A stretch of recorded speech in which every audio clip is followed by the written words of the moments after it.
السلام عليكم ورحمة الله وبركاته. الحمد لله. الحمد لله الذي نحمده ونستعينه ونستغفره ونؤمن به ونتوكل عليه. أما بعد.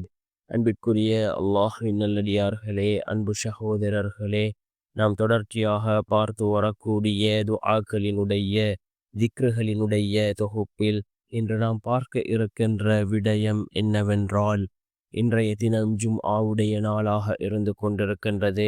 நாம் ஜும்ஆவுடைய நாள் ஃபஜ்ருடைய தொழுகையை தொழுதுவிட்டு இந்த கலிமாவை நாம் ஓதுவோம். இதனை ஓதுவதன் மூலமாக அல்லாஹ் ஜல்ல சுப்ஹானஹு வ தஆலா வானத்திலிருந்து அல்லாஹ்வினுடைய உதவிகளை இறக்குகின்றான். அதே போன்று நம்முடைய ஹலாலான அனைத்து ஹாஜத்துகளையும் அல்லாஹ் நிறைவேற்றி தருகின்றான். அந்த அளவுக்கு சிறந்த அற்புதமான ஒரு கலிமாவை தான் நாம் இன்றைய வீடியோவில் பார்க்க இருக்கின்றோம். அன்பார்ந்தவர்களே, அல்லாஹ்வின் நல்லடியார்களே, அதிகமானோர் நம்முடைய சேனலை சப்ஸ்கிரைப் செய்யாமல் பார்த்து கொண்டிருக்கின்றீர்கள். நீங்கள் சப்ஸ்கிரைப் செய்து லைக் இடுவதன் மூலமாக நமது சேனலில் உள்ள வீடியோக்கள் இன்னும் பல சகோதரர்களுக்கு கொண்டு போய் சேர்க்கப்படும். அவர்கள் அதனை பார்த்து பயனடைந்தால் அதற்குரிய கூலியை அல்லாஹ் உங்களுக்கும் வழங்குவான்.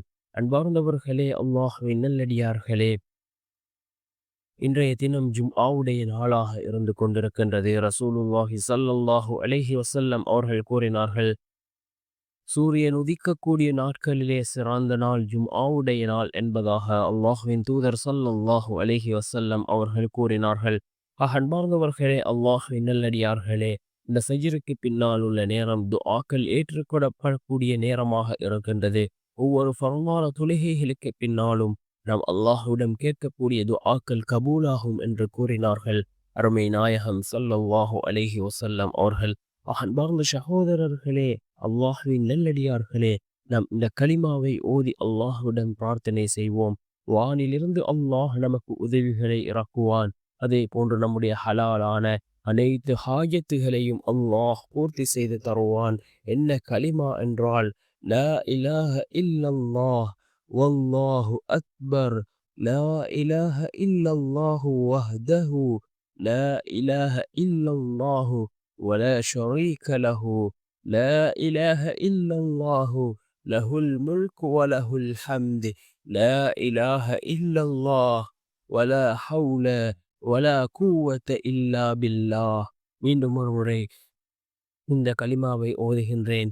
லா இலாஹ இல்லல்லாஹு வல்லாஹு அக்பர், லா இலாஹ இல்லல்லாஹு வஹ்தஹு, லா இலாஹ இல்லல்லாஹு ولا شريك له، لا إله إلا الله، له الملك وله الحمد، لا إله إلا الله ولا حول ولا قوة إلا بالله என்று வரக்கூடிய இந்த கலிமாவை ஓதி நாம் அல்லாஹ்விடம் பிரார்த்தனை செய்வோம். நிச்சயமாக அல்லாஹ் ஜல்ல சுப்ஹானஹு வ தஆலா இந்த கலிமாவின் மூலமாக அல்லாஹ் நமக்கு உதவிகளை கொண்டு வந்து சேர்ப்பான். அதே போன்று நம்முடைய ஹலாலான அனைத்து ஹாஜத்துகளையும் அல்லாஹ் பூர்த்தி செய்து தருவான்.